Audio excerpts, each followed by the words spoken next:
Parent जो हैं वो हमारे ओल्डर होते चले जाते हैं, वो आपसे नहीं बोलेंगे कि मेरे को ज़रूरत है किसी चीज़ का, हमें समझना होगा उनकी। जो वो कैसा मार्गदर्शन देते हैं, लोग उनको कैसे दिखाते हैं कि अपन इस तरीके से होम केयर को कलेक्ट करना चाहिए, होम केयर के पास जाना चाहिए। मैंने पहले भी मेंशन किया था कि प्री हॉस्पिटलाइजेशन और पोस्ट हॉस्पिटलाइजेशन के होम केयर में आता है। 3 से 4 दिन जो भी आपका इंश्योरेंस है वो कवर अप करवाओ, उसके बाद में पेशेंट को डिस्चार्ज करवा सकते हो। फिर रूटीन केयर के लिए आप होम केयर ले सकते हो। क्या अस्पताल से अलग ट्रीटमेंट मिलता है वहाँ पर होम पर, या फिर सेम ट्रीटमेंट रहते हैं? विनीत जी, इसको आप इस तरीके से सोच सकते हैं कि अस्पताल का देखभाल अलग लेवल का होता है, होम केयर का अलग होता है। सो इसको मैं 2 तरीके से डिफाइन करता हूँ।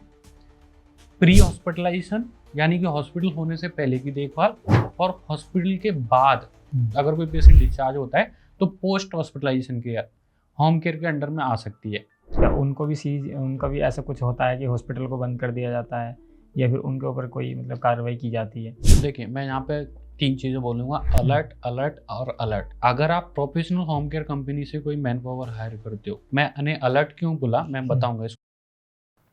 तो हेलो दोस्तों, स्वागत है फिर से एक और नई वीडियो में, एक और नए मेहमान के साथ। आज हम जिससे बात कराने जा रहे हैं वो है राघवेंद्र सोलंकी जी।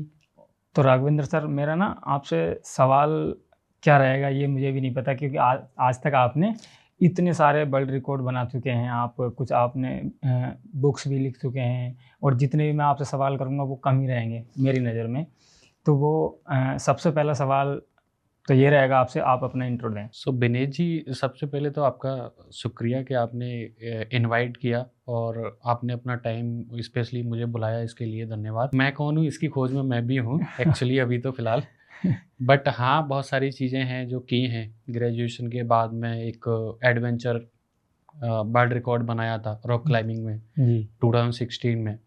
उसके बाद में फिर वो सारा मीडिया का जो था वो सब छोड़ा। उसके बाद में फिर दिल्ली एनसीआर में शिफ्ट हुए, तो मेडिकल एजुकेशन को कैरियर बनाना था, तो फिर उसमें भी 2022-23 में एक वर्ल्ड रिकॉर्ड बनाए मैक्सिमम सर्टिफिकेट के साथ में। सो बहुत सारी चीज़ें हैं जिस पे हम बात कर सकते हैं, और मोर देन 6 या 7 ईयर मेरे का जो मेडिकल एक्सपीरियंस है वो टोटल जो है वो होम केयर डिपार्टमेंट का है। होम हेल्थ केयर जो आप जी। जानते हैं कि आजकल बहुत ज़्यादा ज़रूरी भी है लोगों के जेब को बचाना, क्योंकि आजकल कोई भी हॉस्पिटल में एडमिट होता है तो पता नहीं कब कितना सेविंग निकल जाए, बाद में कुछ नहीं बचता। तो मैं अभी उस पे ही काम कर रहा हूँ, मल्टीपल हॉस्पिटल को कंसल्ट करता हूँ उनके होम केयर सेटअप करने में, और अभी भी कंटिन्यूसली प्रोजेक्ट है। अभी इस टाइम पर आप कहाँ जॉब कर रहे हैं होम केयर को लेकर? अभी प्रदा होम केयर है, तो अच्छा। उसको मैं कंसल्ट कर रहा हूँ, और अच्छा रेस्पॉन्स है और अच्छी हम लोगों की सेवा भी कर पा रहे हैं उसमें। होम केयर में और हॉस्पिटल केयर में क्या अंतर होता है? सो बेसिकली जो होम केयर है और हॉस्पिटल केयर है दोनों सेम ही है। लोगों को ये डाउट रहता है कई बार कि होम केयर क्या होगा, हॉस्पिटल जैसी देखभाल मिल पाएगा भी या नहीं भी मिल पाएगा, और मिल पाएगा तो क्या वो हॉस्पिटल का ही स्टाफ होगा या कौन सा स्टाफ होगा, वो प्रॉपर एजुकेटेड होगा या नहीं होगा। सो मैं आपको बताता हूँ हॉस्पिटल क्या है। हॉस्पिटल एक एरिया में है जहाँ पे एक बिल्डिंग है, उसके अंदर डॉक्टर्स हैं, नर्सेस हैं, एडवांस मेडिकल इक्विपमेंट्स हैं, जिनके साथ में उस पेशेंट का, कोई भी पेशेंट जब वो बीमार होता है उसको उसका ट्रीटमेंट किया जाता है। लेकिन मैं आपसे एक क्वेश्चन पूछता हूँ, आजकल आप देखते हो कि जब आपको कहीं जाना हो तो आप क्या करते हो? कैब बुक करते हो जाने के लिए, राइट? आपको खाना खाना है या कुछ और कराना है तो आप क्या करते हो? ऑर्डर करते हैं। ऑर्डर कर देते हैं। सो सेम वे में है कि हमारे जो एन्जॉयमेंट की चीज़ें हैं वो हमारे डोर तक उपलब्ध हैं, राइट? हमने मोबाइल निकाला, चीज़ें बुक की और वो वापस हमारे घर तक आ गई। तो हेल्थ केयर क्यों नहीं, राइट? जी जी। पेशेंट की देखभाल घर तक क्यों पॉसिबल नहीं है? तो उसी का ये एक जो स्टेप है वो है होम हेल्थ सॉल्यूशन, कि अब वो फैसिलिटी भी अवेलेबल है कि अगर आपके कोई लव्ड वन को कभी कोई ऐसा ज़रूरत पड़ता है, सपोज दैट कई बार आप ऑफिस में होंगे, कई बार आप मीटिंग में होंगे, कई बार आप अपने घर से भी बाहर होंगे, तब भी आपको आपके किसी लव्ड वन को ज़रूरत होगा। तो ऐसे केसेस में आप परेशान होने की ज़रूरत नहीं है। जी। आप सिंपल सा होम हेल्थ सॉल्यूशन ले सकते हो। आप टीम को कॉल करो, किसी को भी कॉन्टैक्ट करो, जो प्रोफेशनल होम हेल्थ केयर हैं, वो आपको अपना पूरा मेडिकल फैसिलिटी, चाहे वो डॉक्टर्स विजिट हो, नर्सेस विजिट हो, या लैब टेस्ट करवाने हों, आपको मेडिकल इक्विपमेंट चाहिए, कुछ भी ऐसा चाहिए जो मेडिकल से रिलेटेड ज़रूरी है, पेशेंट की केयर से रिलेटेड ज़रूरी है, वो सब आपके घर पे पॉसिबल है आज की तारीख में। अच्छा, जैसे किसी पेशेंट को नॉर्मली होम केयर ट्रीटमेंट के ऊपर बात चल रही है, हाँ या तो किसी पेशेंट को अगर सीपीआर देना पड़े, हाँ या फिर सीपीआर की ज़रूरत है, हाँ। या फिर किस पेशेंट को सीपीआर की ज़रूरत पड़ जाती सो बिनीत जी, बेसिकली सीपीआर का सिर्फ होम हेल्थ केयर में ज़रूरत नहीं होता। आजकल आपने देखा होगा कि बहुत सारी यंग एज है, मैं कई बार न्यूज़ भी पढ़ता हूँ, इवन आपने भी देखा होगा, कोई बच्ची स्कूल में खेल रही थी, गिर गई, उसको कार्डियक अरेस्ट आया, उसकी डेथ हो गई। कोई यंग पर्सन था जो किसी जो जिम थी उसमें एक्सरसाइज कर रहा था, सडनली कोलैप्स हो गया, स्विमिंग करते हुए, साइकिलिंग करते हुए। तो ये कोई मैटर ही नहीं कर रहा आजकल के कार्डियक अरेस्ट कब आएगा, राइट? कभी भी किसी को भी ज़रूरत पड़ सकता है जी। और अगर किसी ने उसका सीपीआर का ट्रेनिंग लिया हुआ है तो उस पेशेंट की जान बचाई जा सकती है। 1 घंटे का जो है गोल्डन आवर रहता है जी। हमारे पास में, या जो ट्रेंड पर्सन है उसके पास में, अगर वो विद इन 1 आवर में उसको सीपीआर प्रॉपर तरीके से कर दिया गया तो उस पेशेंट की 4 गुना ज़्यादा जान बचाई जा सकती है। तो जितना टाइम उसको हॉस्पिटल ले जाने में, शिफ्ट करने में लगेगा, उतने टाइम पे अगर उसका सीपीआर कर दिया जाए तो पेशेंट की जान बचाने के जो उम्मीदें हैं वो 4 गुना ज़्यादा बढ़ जाती हैं। लेकिन ट्रेंड होना ज़रूरी है उसके लिए। अच्छा, सीपीआर जब हम देते हैं तो हम्म। सीपीआर देते समय क्या पोजीशन होनी चाहिए और कितनी फोर्स के साथ देना चाहिए और कैसी जगह होनी तो सबसे पहले तो देखो, अगर सीपीआर की हम बात ही कर रहे हैं तो सीपीआर में 2 चीज़ें बहुत महत्वपूर्ण होती हैं। पहला तो आप अपने आप पे भरोसा रखिए कि आपने जो ट्रेनिंग ली है वो पेशेंट की जान बचा सकती है। दूसरा, पेशेंट को सही तरीके से असेस करना कि एक्चुअली उसको सीपीआर का ज़रूरत है भी या नहीं है। कई बार पेशेंट बेहोश होने के बहुत सारे रीजंस होते हैं। हो सकता है पेशेंट डायबिटिक हो, उसने कोई शुगर का टैबलेट ना लिया हो, कोई मेडिकल कंडीशंस हो सकता है, ऑन्को का पेशेंट हो सकता है, पल्मो का पेशेंट हो सकता है, कोई न्यूरोलॉजिकल डिसऑर्डर हो सकता है जिसकी वजह से पेशेंट बेहोश हो सकता है। सीपीआर हमें कब करना है, उसके लिए सिंपल से 5 स्टेप हैं जो अमेरिकन हार्ट एसोसिएशन है, उसकी एक चेन है। तो पहला है सीन सेफ्टी। सपोज दैट आप किसी पब्लिक प्लेस पर हो, या आप कहीं कोई जिम में हो, स्कूल में हो, कहीं भी हो आप, या कोई रोड साइड है, तो वहाँ पे अगर कुछ है तो सीन सेफ्टी करना बहुत ज़रूरी है। सीन सेफ्टी के लिए आप ये मेक श्योर करते हो कि आप जब पेशेंट की हेल्प के लिए जाओगे तो आपको कोई नुकसान नहीं हो सकता है कि जो पेशेंट गिरा हो कोई, उसको इलेक्ट्रिक वायर हो और जब आप उसको टच करने जाएं तो आपको इलेक्ट्रिक करंट लग जाए, या पेशेंट पानी में डूब रहा हो और आपको तैरना ना आए तो आप भी पानी में डूब सकते हैं, या आप बीच रोड पे ही सीपीआर करना स्टार्ट कर रहे हैं, आपने उसको सीन को सेफ असेस प्रॉपर तरीके से नहीं किया, दूसरा गाड़ी आ जाए तो आपको भी प्रॉब्लम क्रिएट हो सकता है, राइट? तो सीन सेफ्टी फर्स्ट है। या कोई व्यक्ति कहीं आग लगा हो तो आपको नहीं जाना वहाँ पे, आपको हेल्प के लिए बोलना है, right? So scene safety first है। उसके बाद में रेस्पॉन्स चेक करना है पेशेंट का।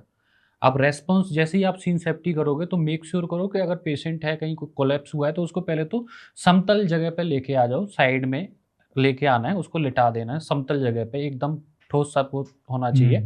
फिर आप उसका रेस्पॉन्स चेक करो, उसके शोल्डर पे टैप करते हो कि सर या मैम, अगर मेल है तो सर, और नहीं है तो अगर आप नाम जानते हैं तो और भी अच्छा है। उनके शोल्डर पे जोर से टैप करना है, सर आर यू ओके, क्या आप कंफर्टेबल हैं या नहीं है। अगर कोई रेस्पॉन्स नहीं है तो फिर आपको तीसरे स्टेप पे जाना है। और तीसरा स्टेप क्या है? Call for help. आप अपने आसपास के लोगों से पूछिए कि कोई है, कोई आ सकता है मदद के लिए। आप अकेले कब तक मदद करोगे, आप थक जाओगे, राइट? सो आप कॉल फॉर हेल्प के लिए जाते हो, आप एम्बुलेंस को कॉल करते हो कि आप ACLS एम्बुलेंस भेज दो, पेशेंट को शिफ्ट आउट भी करना है, राइट? आपको एडवांस मेडिकल ट्रीटमेंट के लिए, तो आप कॉल फॉर हेल्प जाते हो। जैसे ही आप कॉल फॉर हेल्प के लिए, आपका वो तीसरा स्टेप कंप्लीट होता है, फिर आता है चौथा स्टेप।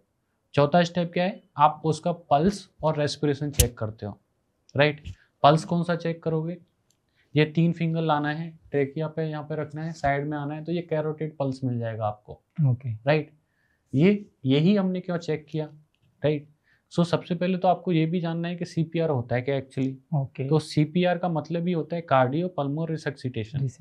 मतलब कार्डियो मतलब आपका दिल, पल्मो मतलब आपके फेफड़े, और रिसक्सिटेशन मतलब रिवाइव करना और रीस्टार्ट करना। क्योंकि जब आप दिल और फेफड़े दोनों ही काम नहीं करेंगे तो आपका ब्रेन क्या हो जाएगा, धीरे धीरे स्टॉप हो जाएगा या डेथ करना स्टार्ट कर देगा, राइट? तो इन दोनों को स्टार्ट करने के लिए क्या करना है? आपको ब्लड सर्कुलेशन चेक करना है कि ब्लड सर्कुलेशन सही से चल रहा है कि नहीं, हार्ट पंप कर रहा है कि नहीं कर रहा। उसके लिए हम क्या करते हैं, ये कैरोटिड पल्स चेक करते हैं। यही चेक क्यों कर रहे हैं? क्योंकि एक तो ये ब्रेन को ब्लड सप्लाई कर रहा है, नियर बाई हार्ट है, सबसे बड़ी आर्टरी है। तो अगर ब्रेन में ही ब्लड नहीं जाएगा तो आपका डेथ होना निश्चित है। ओके। राइट। तो इसलिए हम कैरोटिड पल्स चेक करते हैं। साथ साथ में हमारा फोकस रहता है सीने पे और पेट पे, कि जब हम सांस लेते हैं नॉर्मली तो आपने देखा होगा हमारा पेट ऊपर नीचे, सीना ऊपर नीचे होता है। राइट। तो ना तो पल्स है ना आपका सांसें चल रही है पेशेंट की। No pulse, no breath, then start CPR only. Okay. अगर किसी पेशेंट का कोई पल्स नहीं है या ब्रीथ, सांसें नहीं है, तो आप CPR स्टार्ट कर सकते हो। उसके लिए सिंपल सा आपको ध्यान में रखना है कि 1 मिनट में 100 से 120 कंप्रेशन देना है। और जो चेस्ट जब पुश करने जाएं आप, तो कम से कम 2 इंच, 2 से 2.5 इंच दबना चाहिए वो। तो ये 2 चीज़ें ध्यान में रखनी है।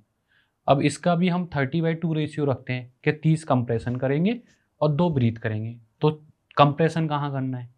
राइट। सो कंप्रेशन के लिए आपको चेस्ट में हार्ट का पोजीशन पता होना चाहिए। ओके। तो शायद हमारे व्यूअर बताएंगे कि हार्ट कहाँ होता है। लेफ्ट राइट कहीं नहीं होता, सेंटर में होता है। आपको नहीं पता तो जो सेकंड बटन ऑफ हार्ट का होता है वो आपके हार्ट का पोजीशन होता है। ओके। ठीक है। ये दोनों निप्पल के बीच में, सेंटर में, जिसको हम स्टर्नम बोलते हैं, तो इसके बीच में जो पार्ट है ये आपका हार्ट का है।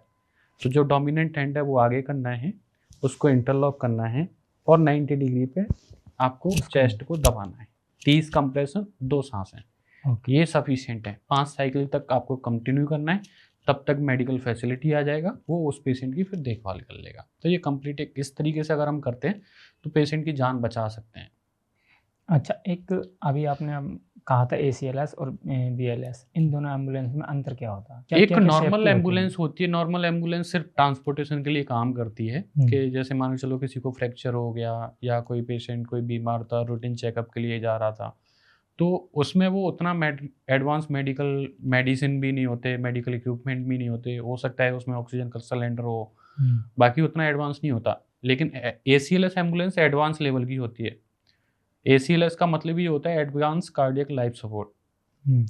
उसमें वेंटिलेटर भी होगा, उसमें इन्फ्यूजन पंप भी होंगे, उसमें ऑक्सीजन का सप्लाई भी होगा और उसमें मेडिकल इमरजेंसी भी होंगे।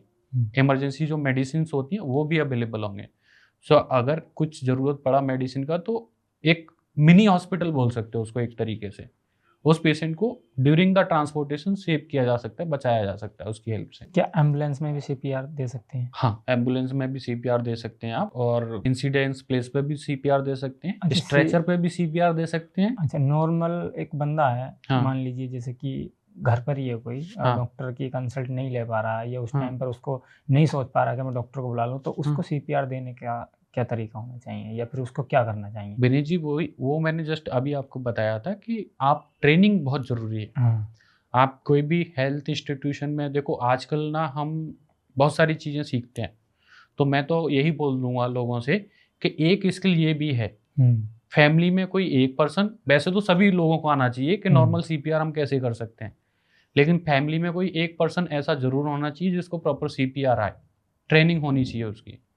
तो ट्रेनिंग के लिए वही मैंने 5 स्टेप बताए थे, अगर वो उन 5 स्टेपों को फॉलो करते हैं तो उस पेशेंट की जान बचा सकते हैं। अभी तक मैंने जितना सर्च किया आपके बारे में, आपको CPR स्पेशलिस्ट भी बोला जाता है, तो अभी तक आपने कितने CPR कर लिए होंगे? CPR हमने बहुत सारा किया। अभी हमने दैनिक नोएडा में भी अभी दैनिक जागरण के साथ में बहुत सारे इवेंट किए हैं। सो CPR में मोर देन 5000 लोगों को ट्रेन किया है स्पेशली, और वो कहीं ना कहीं अपने अपने लेवल पे लोगों की जान बचाने में हेल्प कर रहे हैं।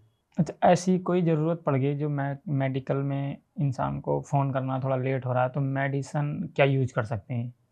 किसी को कार्डिक है या फिर किसी को इमरजेंसी मेडिसिन यूज करनी है अगर घर पर ही? विनीत जी, आप अपने हिसाब से, मैं तो इसमें यही बोलूँगा कि कोई भी पेशेंट को अपने हिसाब से कोई भी मेडिसिन नहीं लेनी चाहिए जब तक डॉक्टर का परामर्श ना हो। जी। ठीक है। अब चूंकि हम CPR की बात कर रहे थे तो इसमें शायद आपने एक टैबलेट है इकोस्प्रिन, जिसका नाम सुना होगा। जी। डिस्प्रिन नाम सुना होगा, या सॉर्बिट्रेट नाम सुना होगा। वो मेडिसिन हर एक फैमिली के फर्स्ट एड बॉक्स में होना चाहिए। ओके। जिसको कोई भी कार्डियक अरेस्ट आ रहा है या सीने में कोई दिक्कत, दिल की कोई बीमारी की तकलीफ रहती है, तो वो फर्स्ट इमरजेंसी मेडिसिन हर, जो 3 से 4 रुपए की आती, ज़्यादा कॉस्ट भी नहीं है, लेकिन अगर वो है तो पेशेंट को कार्डियक अरेस्ट से बचाया जा सकता है देने के बाद, लेकिन वो डॉक्टर के परामर्श के बाद भी मेडिसिन लेना चाहिए।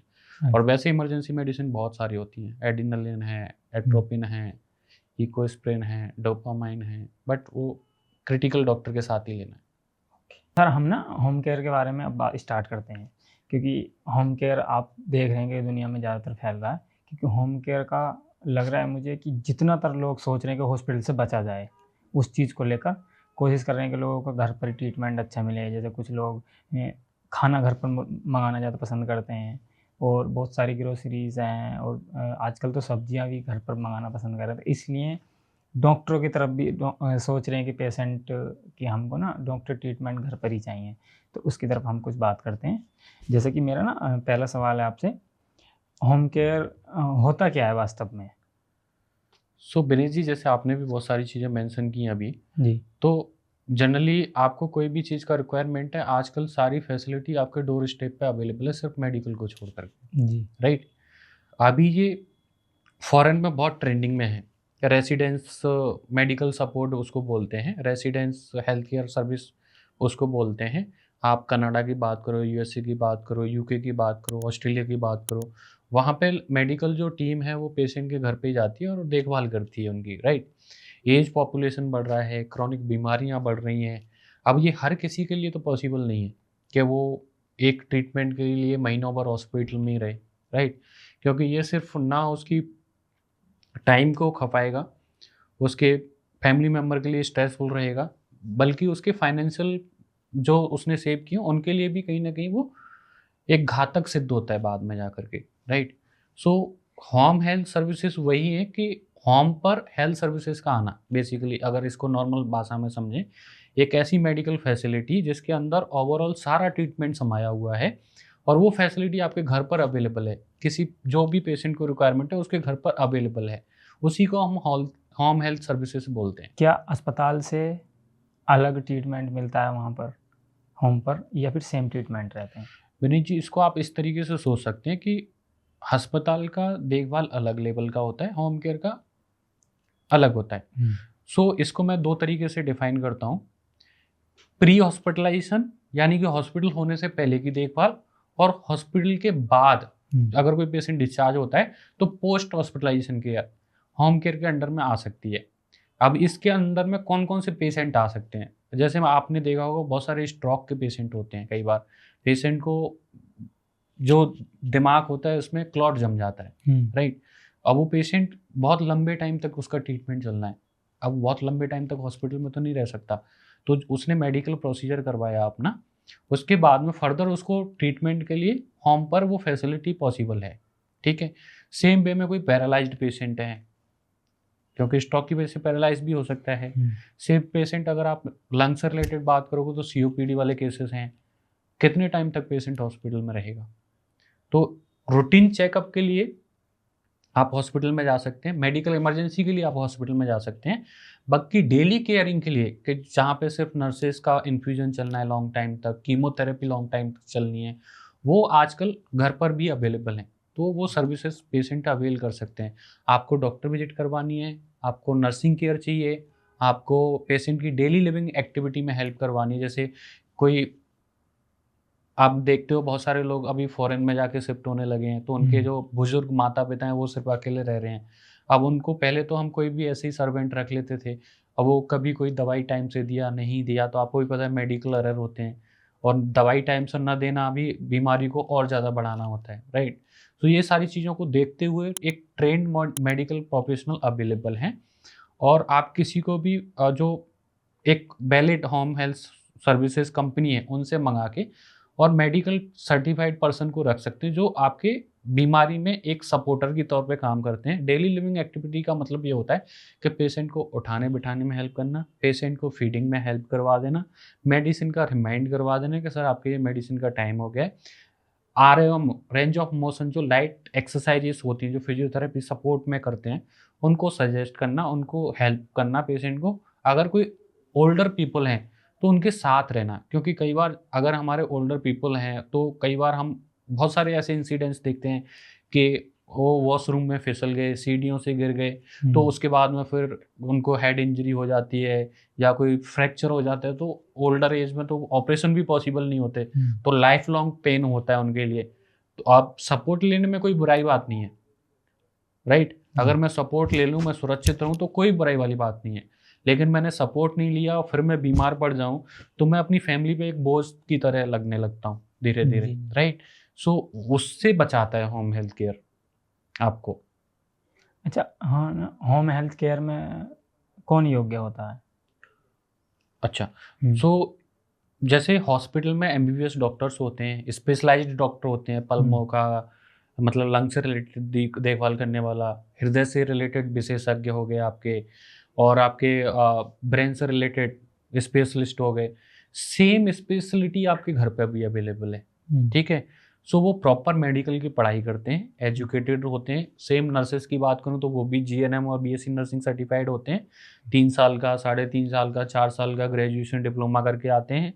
जीडीए जो अटेंडेंट जिनको बोलते हैं, वो भी कोर्स और सर्टिफाइड पर्सन होते हैं कि किस तरीके से, अगर मेरे को पेशेंट को करवट दिलाना है तो कौन सा पोजीशन में दिलाना है, मेरे को कोई एक्सरसाइज करवानी है तो किस तरीके से करवानी है। वो फिजियोथेरेपी डिपार्टमेंट उनके लिए पूरा केयर प्लान तैयार करते हैं। अगर कोई नर्सिंग है तो नर्सिंग पूरा केयर प्लान बनाते हैं, क्योंकि मेरे को दिन भर में पेशेंट के साथ कौन कौन सी एक्टिविटी करते हुए जाना है, मेरे को कौन सी मेडिसिन किस टाइम पे देनी है, कितने अमाउंट में फ्लूइड देना है, इनटेक आउटपुट चार्ट उसको बोलते हैं, वाइटल्स को कैसे मॉनिटर करना है, राइट। आपको नहीं पता, कई हुँ, बार हम पेशेंट जब हम टेम्परेचर चेक करने जाते हैं, तो हमने हो सकता है 1 मिनट पहले चाय पी हो, फिर हम हुँ, टेम्परेचर चेक कर लें तो टेम्परेचर बढ़ा हुआ आएगा। हम पल्स ऑक्सीमीटर लगाते हैं, अगर नेल पेंट लगाया तो उसका एक्यूरेट वैल्यू नहीं आएगा, लेकिन वो इन सब चीज़ों में ट्रेंड होते हैं, जो मेडिकल पर्सन होते हैं। वो जानते हैं, वो समझते हैं, वो काउंसिल करके पेशेंट को एक्यूरेट चीज़ें निकालते हैं। तो जो रिकवरी है उसके चांसेस बहुत ज़्यादा बढ़ जाते हैं पेशेंट के। जो चीज़ पहले 2 से 3 महीने में होने वाली थी, अब वो घट करके 15 दिन में हो जाती है, और जो कॉस्ट है वो भी कम हो जाती है फिर। अच्छा, होम केयर आमतौर पर क्या-क्या सेवाएँ प्रदान करती है? होम केयर में शॉर्ट सर्विसेज भी होती हैं और लॉन्ग सर्विसेज भी होती हैं।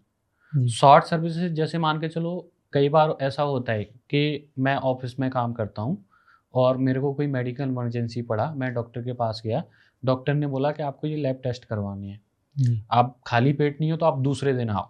जी, क्योंकि मैं वर्किंग हूँ, तो मेरे लिए पॉसिबल नहीं ना मैं हर दिन जाऊँ वहाँ पे हॉस्पिटल में अपना टाइम निकाल के, राइट।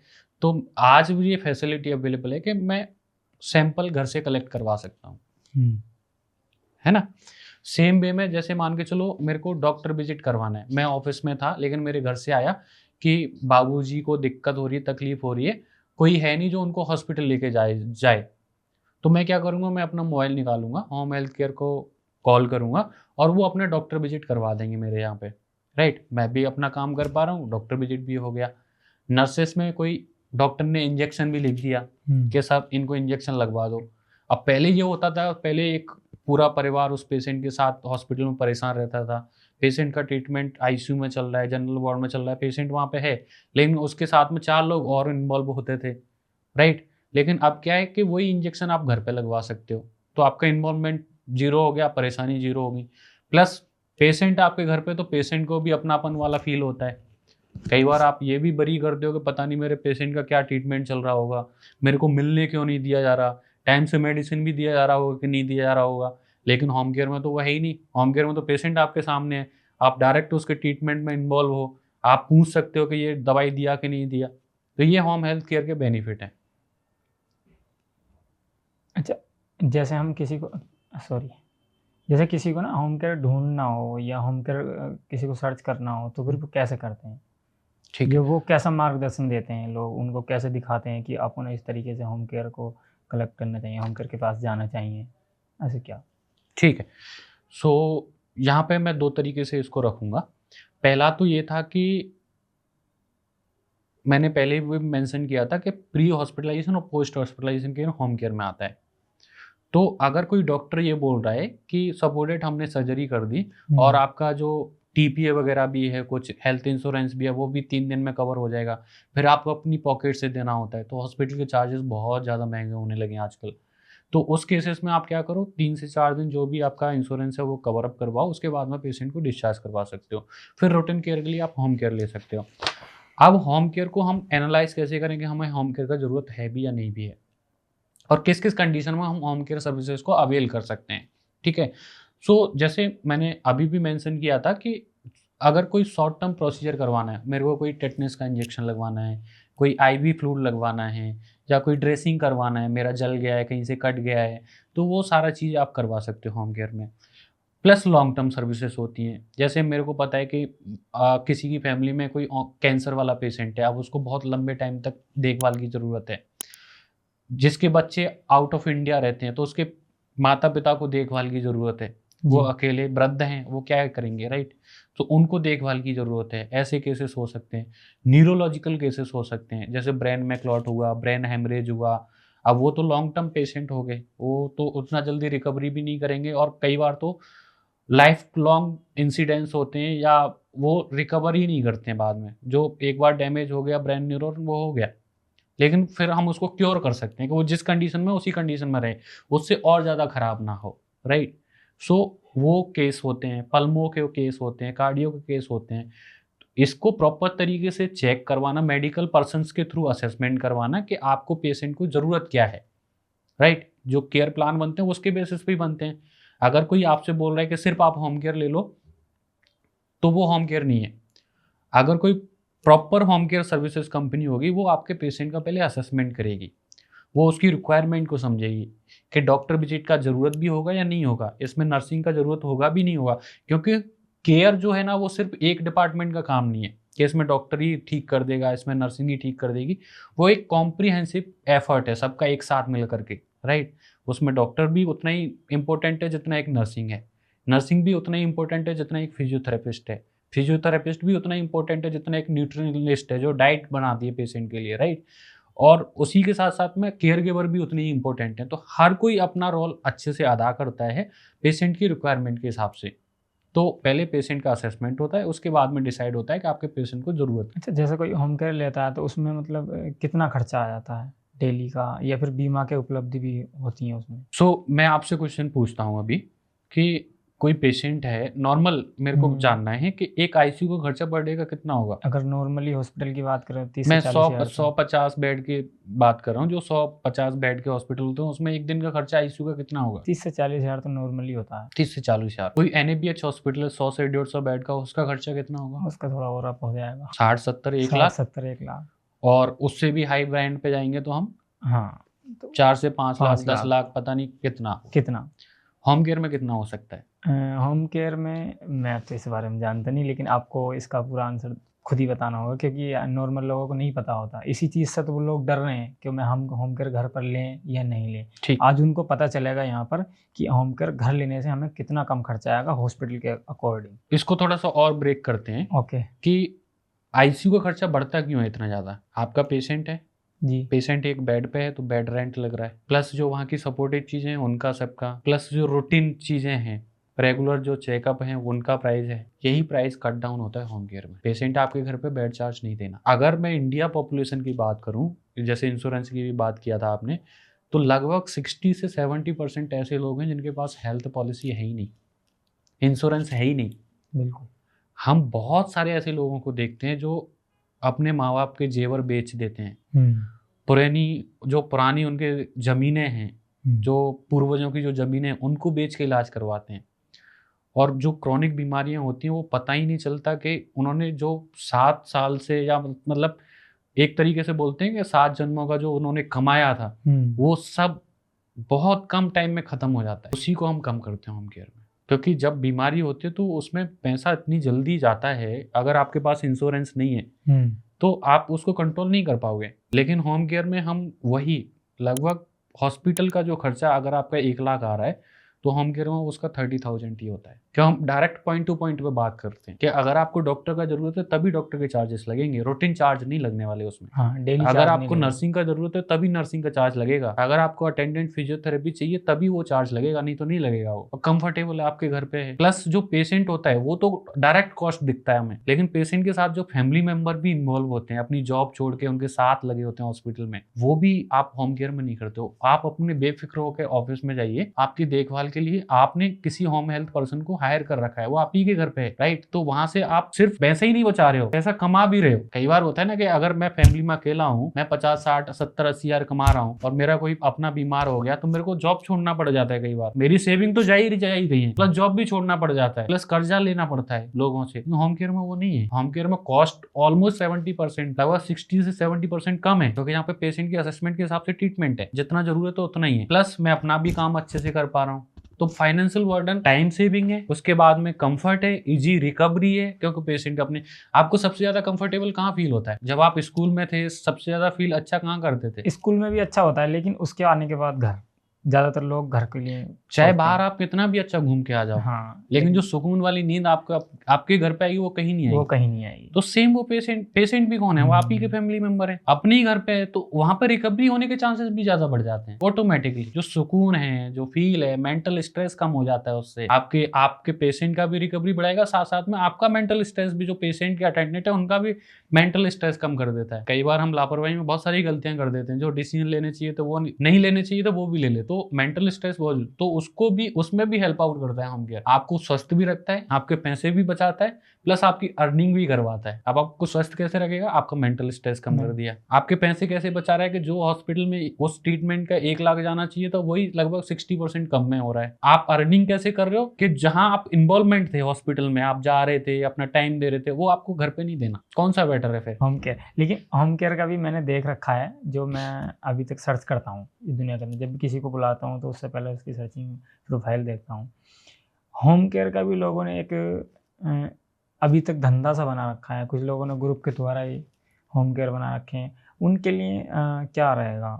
क्या उनका भी ऐसा कुछ होता है कि हॉस्पिटल को बंद कर दिया जाता है, या फिर उनके ऊपर कोई मतलब कार्रवाई की जाती है? देखिए, मैं यहाँ पे 3 चीजें बोलूंगा, अलर्ट, अलर्ट और अलर्ट। अगर आप प्रोफेशनल होम केयर कंपनी से कोई मैन पावर हायर करते हो, मैंने अलर्ट क्यों बोला मैं बताऊंगा, इसको बाद में बताऊंगा कि क्यों बोला था वो चीज। तो वो प्रॉपर वेरीफाइड स्टाफ होगा, जैसे मैंने बोला सर्टिफाइड स्टाफ होगा, और वो आपके पेशेंट की देखभाल ठीक उसी तरीके से करेगा जैसे हॉस्पिटल में करते हैं। अब चूंकि आपने बोला कि 420 के बहुत सारे केसेस देखते हैं, और मैं भी देखता हूँ, इवन कई सारे पेशेंट मेरे पास में भी आते हैं कि सर हमने स्टाफ हायर किया था।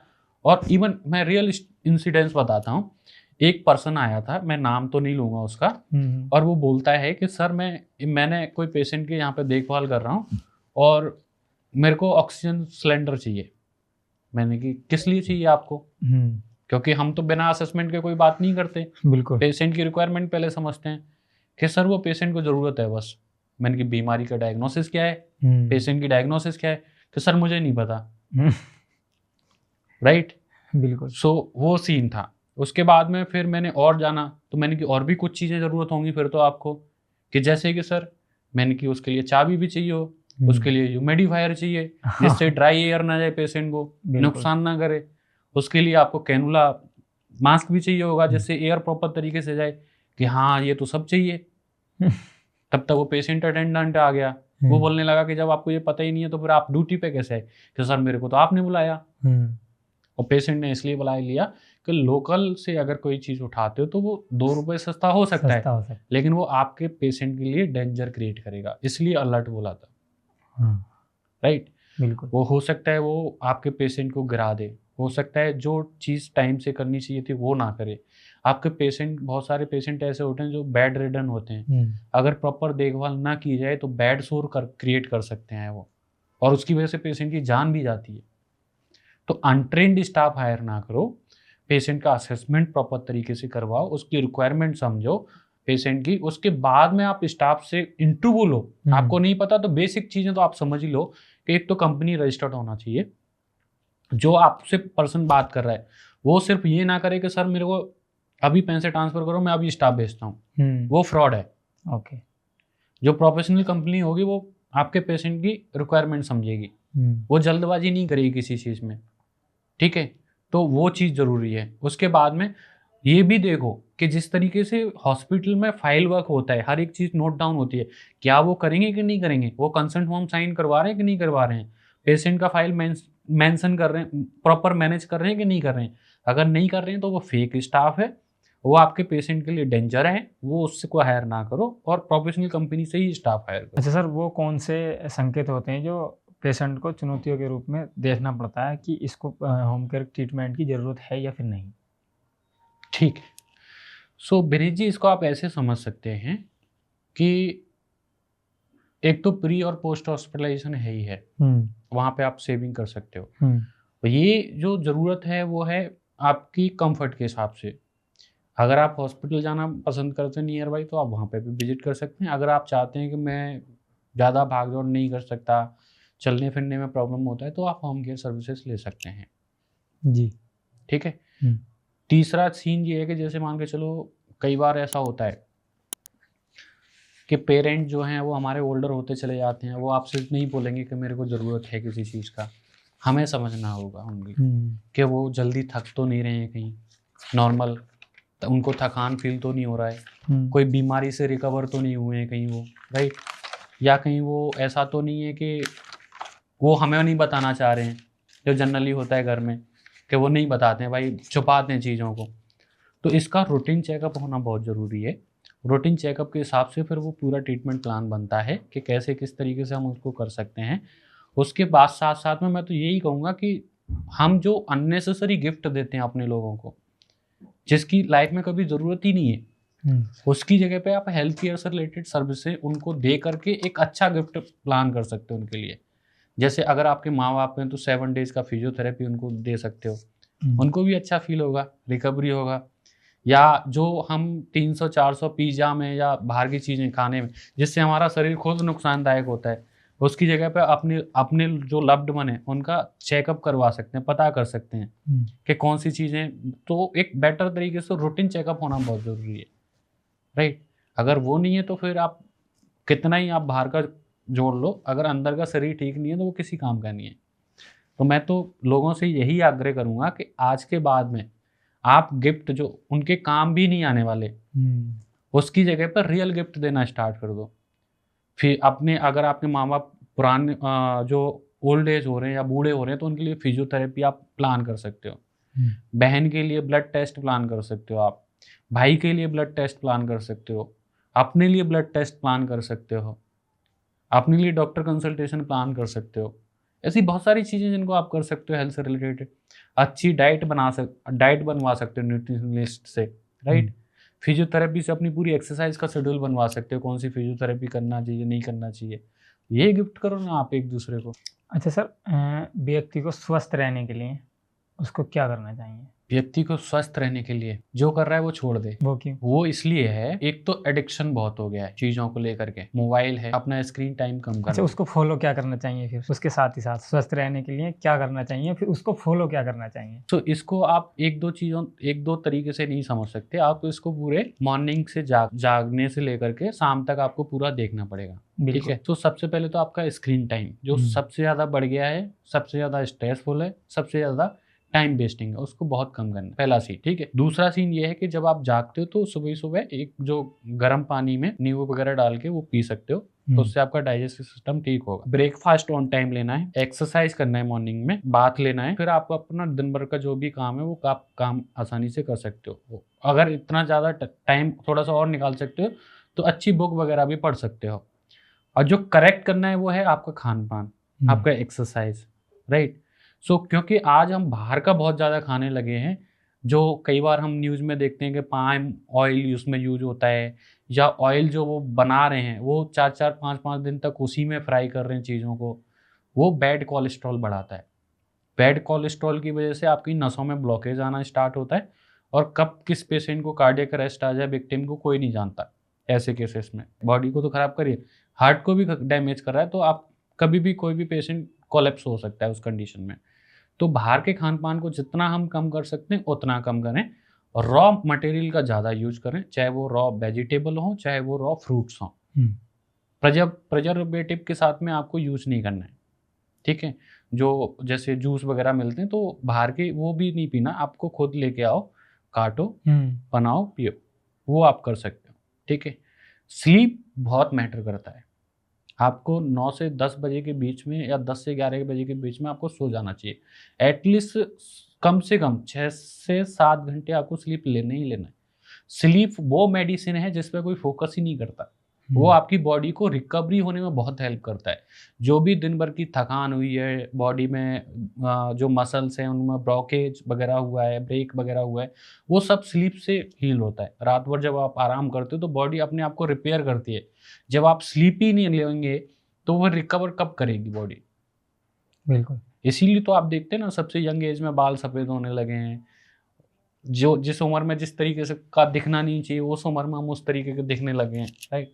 झुर्रियाँ बहुत जल्दी आने लगी हैं क्योंकि हम पानी नहीं पी रहे हैं। तो दिन में कम से कम 7 से 8 गिलास पानी पीना बहुत ज़रूरी है। अभी तो गर्मी आ रही है, डिहाइड्रेशन बहुत बढ़ेगा, हीट स्ट्रोक बहुत बढ़ेगा। हाइड्रेटेड रखना बहुत ज़रूरी है। आप नारियल पानी पी सकते हो, आप नॉर्मल प्लेन पानी पी सकते हो, जितना ज़्यादा पानी हो। तो 4-5 चीज़ें जिनको फॉलो करना है आपको। पहला, टाइम से जागना। आप 5 से 6 बजे आराम से जागो, अपना ब्रेकफास्ट और आराम से करो, फिर लाइट एक्सरसाइज वगैरह करो, और उसके साथ साथ में पानी प्रॉपर पियो, स्क्रीन टाइम कम करो, उसके बाद में आप स्लीप प्रॉपर लो। अगर ये करते हो तो आप मेरे से 3 महीने बाद में मिलना, फिर आप कंप्लीटली डिफरेंट होगे। अभी ना आपने बुक की बात की थी कि आप, मैंने ये भी सुना कि आपकी बुक लॉन्च हो रही है, लॉन्च हो गई हैं। उन बुकों में क्या क्या बताया गया है और किस चीज़ पर बुक हैं वो, इंसान को कितना उनको पढ़ना चाहिए? देखो, बुक तो जो भी आपको अच्छा लगता है, जिस भी सब्जेक्ट में आपका इंटरेस्ट है, उन बुक को आप पढ़ सकते हो। और कहीं से कोई भी नया चीज़ सीखने में कभी भी कोई शर्मिंदगी नहीं फील करना चाहिए।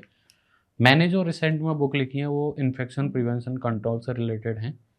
लिखने का आइडिया यही था कि कोविड आया था तो लोगों को पता ही नहीं था मास्क कैसे पहनना है, ग्लव्स कैसे पहनना। पहनते तो सब थे, लेकिन मास्क उतारना है तो सामने से पहन के उतार दिया। जो इन्फेक्टेड पार्ट है उसी को आपने टच कर लिया। तो सही टेक्निक नहीं पता, हैंड वॉश सब करते हैं, लेकिन अगर प्रॉपर मेडिकल स्टेप फॉलो किए जाएँ तो वो इन्फेक्शन से बचाता है। जो 7 स्टेप आपने भी WHO के पढ़े होंगे, राइट।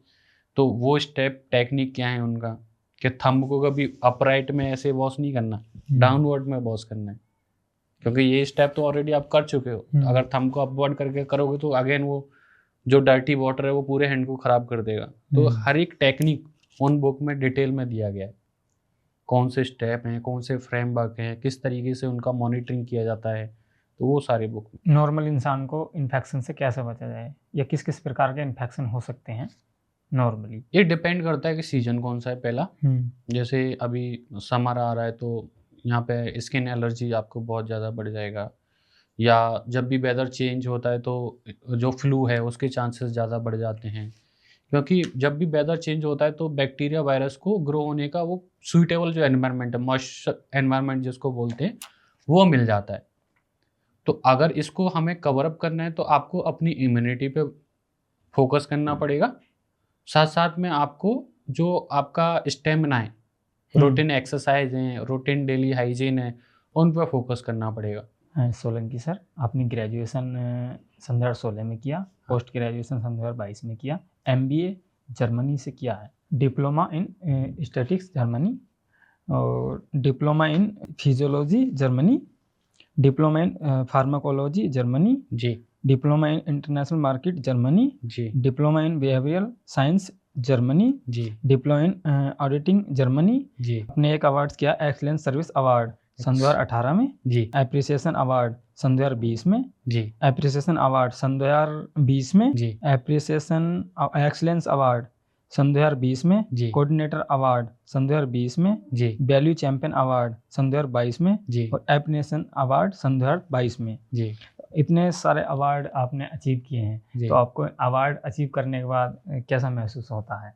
देखो, इसमें जब आप हार्ड वर्क करते हो तो उसका बैक है वो आपको मिलना ही मिलना। तो ये तो सिर्फ भगवान का आशीर्वाद है कि हम जो करते चले जा रहे हैं, उसका थोड़ा सा पार्ट अवार्ड्स के रूप में अपने जो सीनियर पर्सन है उनका आशीर्वाद अवार्ड्स के रूप में वो लोग देते रहते हैं। सोलंकी सर, जैसे founder, joint secretary rock fire adventure club, हाँ, ठीक है, और जॉइंट सेक्रेटरी फेसिंग ग्वालियर, हाँ, president of universal human rights Gwalior, founder of advance medical training academy, ठीक है, और आपकी 5 बुक्स भी हैं, जिसमें कि 4 बुक्स हैं इन इन्फेक्शन प्रिवेंशन कंट्रोल, एक बुक है आपकी बुक इन योगा। हाँ। तो इनमें ना आपको बहुत सारा वक्त लगा होगा, इतना टाइम आपने कैसे मैनेज किया? हम्म। मैनेज करने में इस टाइम को बहुत टाइम लगा होगा आपको भी, और इसको किस टाइम तक आप करते थे, या फिर क्या रहा था आपकी पूरी लाइफ में? सो इसके लिए एक सूटेबल चीज़, वो जो मेथड है जो मैं यूज करता था, मैं आज आपको भी बताता हूँ। हाँ कोई खाली बोतल, बर्तन, जो भी आपको समझना है वो समझ सकते हो। जी तो वो है, उसको हमें फिल करना है। हमारे पास में 4-5 चीज़ें हैं जिनसे हम फिल कर सकते हैं उसको। जी पहले कोई साइज जिसका बड़ा है, वो हो सकता है कोई स्टोन हो या कागज़, कुछ भी समझ सकते हो आप उसको। फिर उससे छोटा, फिर उससे छोटा, फिर पानी, बालू, ये है। तो इनसे हमें उसको फिल करना है। तो कैसे करेंगे आप? हम सबसे पहले तो आसानी से उसमें पानी जाएगा। ठीक है। हाँ, फिर? उसके बाद हम कागज़ भी नॉर्मल उसमें डाल सकते हैं। ठीक है। फिर उसके बाद स्टोन अगर छोटा है उसमें आता है तो स्टोन के द्वारा भी उसको फिल कर सकते हैं, छोटे ठीक छोटे है, स्टोन वेरी से। गुड। फिर अगर स्टोन हम अगर बड़ा देंगे तो उसमें आएगा नहीं, तो छोटे छोटे स्टोन से हम उसको भर सकते हैं। बस यहाँ पर है, ऑप्शन डालना सारा ही है आपका। सारा ही है उसमें। हाँ। हाँ सो अगर आप इस तरीके से करते हैं तो वो जार फिल नहीं होगा और फिर भी स्टोन बच जाएंगे। जी ये कभी घर पे ट्राई कीजिएगा। जी सेम हमारा लाइफ है। हमारा जीवन क्या है, एक जार की तरह है। अब जो चीज़ें मैंने आपको बताया था कि एक स्टोन ऐसा है जिसका साइज बड़ा है, बड़ा। फिर उससे छोटा है, फिर उससे छोटा है, फिर बालू है, फिर पानी है, राइट। सो हमारे जीवन में भी प्रॉब्लम जो है वो कुछ इसी तरीके की हैं, या हमारे लाइफ स्टाइल में जो वर्क आ रहे हैं वो भी कुछ इसी तरीके के हैं। कुछ ऐसे काम होंगे जो बहुत ज़्यादा इंपॉर्टेंट होंगे हमारे लिए, राइट। कुछ ऐसे काम होंगे उनसे कम इम्पोर्टेंट होंगे, कुछ ऐसे काम होंगे उनसे भी कम इम्पोर्टेंट होंगे। तो ये हमारे ऊपर निर्भर करता है कि हमें किस काम को कितनी प्रायोरिटी देनी है, राइट। अगर हम अपनी लाइफ में सबसे कम इम्पोर्टेंट काम को पहले ख़त्म करते हैं तो वो टाइम मैनेजमेंट नहीं होगा, और वो पूरा का पूरा आपका जो दिन बोले या आपका टाइम बोले पूरा का पूरा ख़राब कर देगा। सो इसका एक सिंपल सा सॉल्यूशन ये है कि सबसे पहले आप उन टास्क को कंप्लीट करो जो सबसे बड़े हैं, जो आपके लिए सबसे ज़्यादा ज़रूरी हैं।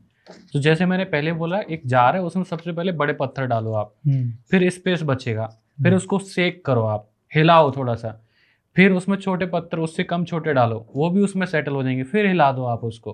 तो छोटी प्रॉब्लम फिर से सॉल्व कर ली। लाइक पहले आपने बड़े को ख़त्म किया जो आपको प्रॉब्लम था, फिर छोटे को, फिर उससे छोटे को, फिर आप बालू डालते हो, फिर पानी डालते हो, तो आप देखेंगे कि सारी चीज़ें उस जार में आ जाएंगी। और जब आप छोटी सी चीज़ से स्टार्ट करते हो तो आप एंड में देखेंगे कि जो बड़ी प्रॉब्लम थी वो अभी भी एग्जिस्टिंग है, वो तो ख़त्म हुई नहीं हमारी।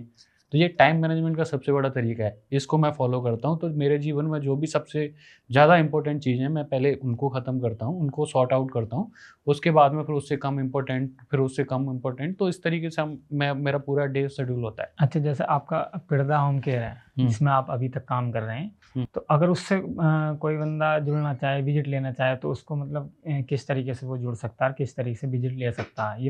सो प्रदा होम केयर वो एक सॉल्यूशन है अभी नोएडा की जनता के लिए। जो हमने बात किया तो होम केयर से रिलेटेड वो सारे सॉल्यूशन हम प्रोवाइड करवाते हैं, और उसमें बहुत सारी सर्विसेज ऐड ऑन कर रहे हैं। अब जैसे होल्टर मॉनिटरिंग एक एडवांस टेस्ट होता है, तो होल्टर मॉनिटरिंग डे केयर के लिए आपको हॉस्पिटल जाने की ज़रूरत नहीं है।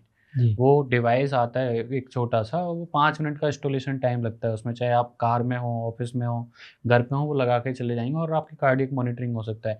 कोई भी लैब टेस्ट बुक करवाना हो आपको, नर्सिंग सर्विसेज लेनी हो, अटेंडेंट सर्विसेज लेनी हो, या डॉक्टर विजिट करवानी हो इवन आपको, तो सारा वेरीफाइड स्टाफ मिलता है, ट्रेंड स्टाफ मिलता है, आईसीयू ट्रेंड प्रोफेशनल रहते हैं। उसके लिए आप प्रदा की ऑफिशियल वेबसाइट पर जा सकते हो, pradahomecare.com करके वेबसाइट है, वहाँ पे विजिट कर सकते हो, और हम भी नंबर वगैरह मेंशन कर देंगे नीचे कहीं, जहाँ से वो कांटेक्ट करके रीच आउट कर सकते हैं। हाँ, तो अब मैं कहता हूँ नॉर्मली पूछूंगा, तो सर कैसा लगा आपको इस पॉडकास्ट में हमसे मिलकर? अगेन विनेश जी, आपने टाइम दिया और आपने इनवाइट किया, उसके लिए मैं तहे दिल से शुक्रिया हूँ। और मैं उम्मीद करता हूँ कि जनता को कुछ ऐसी चीज़ें मिली होंगी जो उन्होंने कभी सोची भी नहीं होंगी, और डेफिनेटली कुछ चीज़ें ऐसी भी होंगी कि जो उनकी कल से ही काम आने वाली हैं, उनकी लाइफ में कहीं ना कहीं हेल्प होने वाली है। तो अगर किसी की लाइफ में हेल्प हो रही है तो कमेंट करके ज़रूर बताइएगा, जिससे विनेश जी की मेहनत जो है वो रंग लाए और उनका भी मोटिवेशन बढ़ेगा। अगर कोई उनके चैनल को लाइक और सब्सक्राइब करता है और आप अपनी ज़रूरतों को कमेंट करते हैं, तो ये विनेश जी का हमेशा उद्देश्य रहता है कि वो उन चीज़ों को आगे प्रमोट करें। और शायद आपके ही किसी के जवाब क्वेश्चन थे कि हम जो मेडिकल से रिलेटेड कोई ऐसी चीज़ हो जो जनता के काम आए, तो आप आपने मेरे को इनवाइट किया, उसके लिए आपके तहे दिल से शुक्रिया। तो दोस्तों आज का पॉडकास्ट हम यहीं समाप्त करते हैं। मिलते हैं किसी नई वीडियो में किसी नए मेहमान के साथ। तब तक के लिए take care, bye bye, thank you.